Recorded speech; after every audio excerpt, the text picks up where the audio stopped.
તમે કહી રહ્યા છો કે આના લીધે અસર થઈ શકે.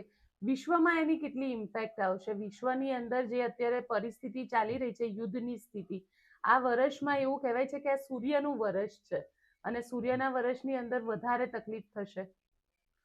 આ વર્ષ જે છે એ અંકશાસ્ત્ર પ્રમાણે એ ગણી શકાય, પરંતુ ગ્રહોની દ્રષ્ટિએ ગ્રહોની દ્રષ્ટિએ આ જે સમય છે 2026 અને ઉપરાંત પછી 2027, 28 અને ત્યાર પછી 2050 સુધીનો આ જે છે તેમાં આર્થિક, સામાજિક અને લગભગ કેટલીક ઘટનાઓ, રાજકીય ઘટનાઓમાં બનાવો બનશે, ન ધારેલા બનાવો બનશે, સુસુપ્ત જે શક્તિઓ જાગૃત થશે. આ બધી બાબતો બનવાની શક્યતા રહેશે.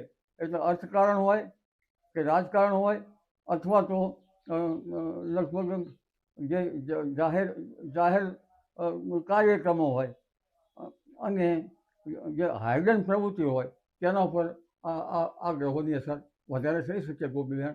પરંતુ તેની વિસ્તૃત છણાવટ કરવી હોય તો આપણે કરીએ. બિલકુલ. આપણે એની વિસ્તૃત જો વાત કરીએ તો પછી એની આપણા દેશ ઉપર કેટલી અસર જોવા મળશે? પહેલાં તો કુર્મ ચક્ર અંગે જોઈએ તો શનિ છે એની અસર મીન રાશિમાં છે. મીન એટલે માછલી. અને શનિ ગ્રહની અસર કુર્મ ચક્ર પ્રમાણે દેશના ઉત્તરીય ભાગોમાં, જેમાં ઉત્તર ભારતના ભાગો, ભૂતાન, નેપાળના ભાગો, આસામના ભાગો, આ ભાગો પર એની અસર આવી શકે. આ ઉપરાંત તેની અસર સમુદ્રના